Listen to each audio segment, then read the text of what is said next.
The Cowboys in Dallas, I, along with many others, was ready to call it quits on another boys' season. This one would be over before even Thanksgiving. But then they came out the way they did on Monday, playing as one, electric through the air and awesome in the run game, dominant in the trenches, and as functional and competent in all three phases of the sport as any squad in the league last week. And suddenly, I'm back. I'm a Dallas Cowboys believer, and moreover, I'm a believer in that quarterback.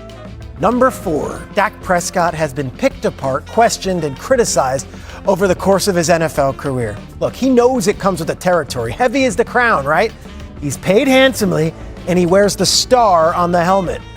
The QB1 in Dallas, short of maybe playing center fielder for the New York Yankees, is the most glamorous position in sports.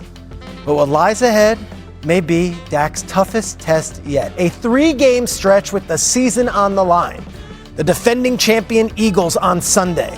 The bloodthirsty Chiefs 4 days later on national television on Thanksgiving Day. And then a potentially equally desperate Lions team a week after that. A single loss could mean it's all she wrote for the Cowboys in an absolutely loaded NFC. 3 games and 3 of the league's best teams on the docket. Can Dallas run the table in those 3 games? Can Dak find a way? If the Cowboys play like they did versus Arizona 2 weeks ago, there's no chance. But if they show up like they did in Las Vegas, well, then we are talking. For all the haters, all the message board posters, and all the know-it-all ex-jocks and blowhard journalists on TV, Dak has a chance to silence them, I mean us all. We know he's got what it takes. He's done it before, but can he throw this team on his back and find a way? I think he can. And it starts at 4:30 Eastern on Sunday against the Eagles. It's just so good. I'm in. So good. Pick up your ball and get back over here, Peter. I'm in. Every time it gets better. I like the ownership. Oh, and he's dropping his mic pack, which means it's a really good one. Do you do that on purpose? Like, is that your drop signature? the mic. Leave the mic back. Carol Burnett with the ears. Every time it's better. I love doing it. It's great. Do you write it yourself? Do I write? Yeah, AI, Watson. Ghostwriter. Who would be able to deliver that with somebody else? Best-selling author, Dan. Yes, Oh yeah, come on, Dan. Dan, you haven't read? Yeah.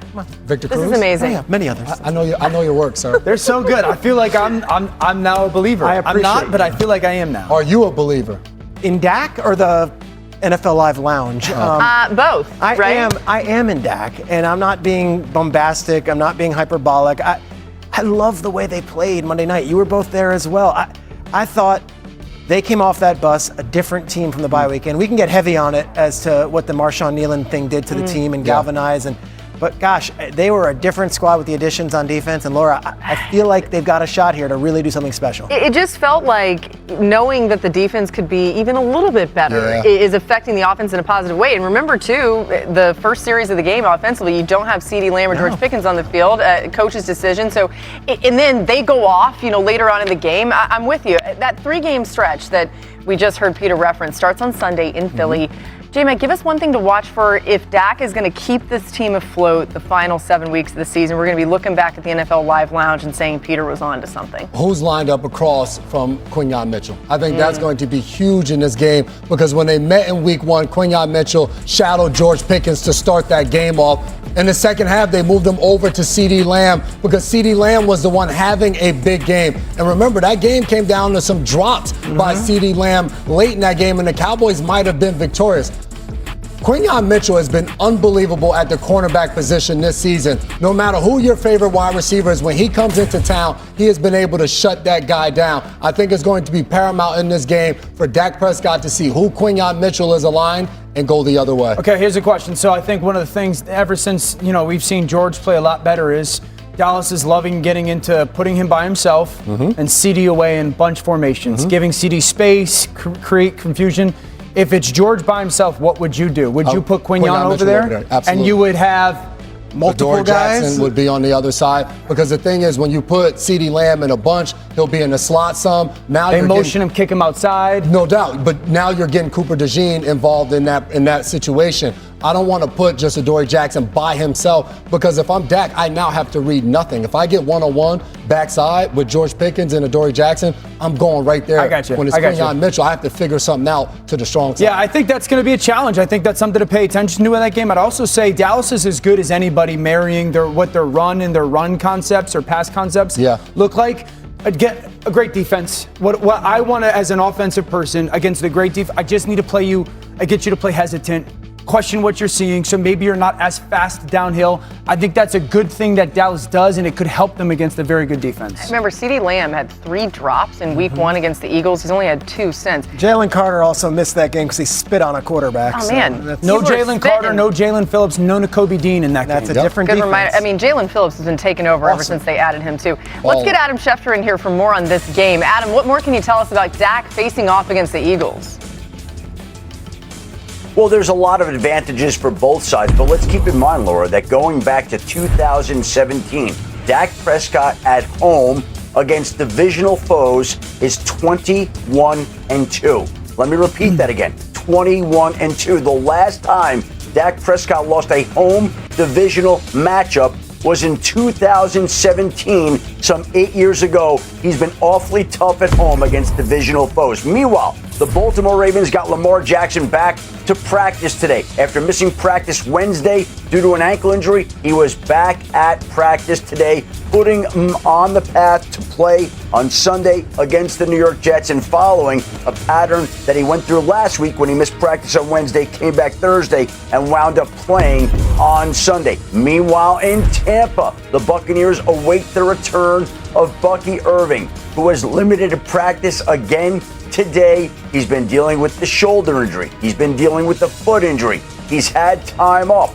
They feel like he's looked better at practice this week. Still too early to say whether he'll be out there, but one thing is certain, Sean Tucker has earned himself more season without mentioning their red zone defense. LA, top 5 in touchdowns, points per game, third down percentage. You saw how much the Seahawks struggled in the red zone last week, had a lot to do with this defense. Dan and J-Mac, show us how the Rams are getting it done in those high leverage spots. Yeah, it starts with their defensive line, and here's the challenge.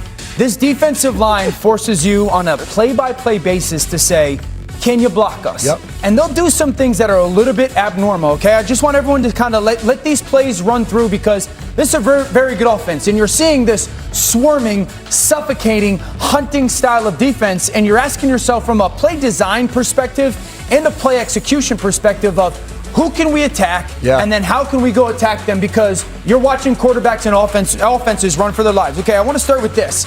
Oftentimes, we don't see what we call games or stunts from the defensive line in the red zone.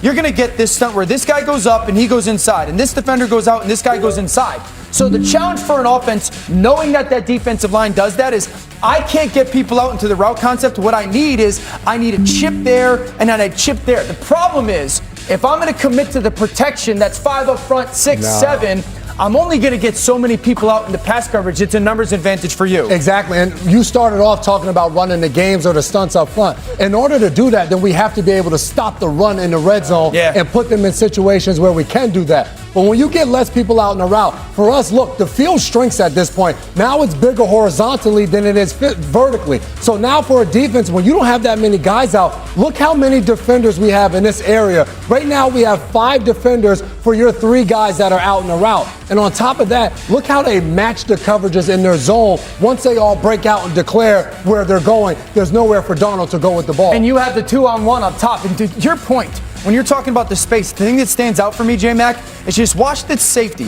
That safety just immediately drives downhill because he doesn't have to worry about the ball going over his head. So then you go to the next drive, essentially, for this Rams offense, and you're sitting there going, okay, or excuse me, the Seahawks offense going, all right, I don't want to chip anymore. I want to get everybody out. So what they're going to do is only chip one side, and I want 1 people out, 2 people out, 3 people out, 4 people out, and I'm thinking, okay, we're going to be good. The problem is, here comes that defensive line in those one-on-one blocking situations, forcing my quarterback to bail out of that pocket. And we always say rush and coverage go together. So right now, you're going to see this play, and as they're getting going,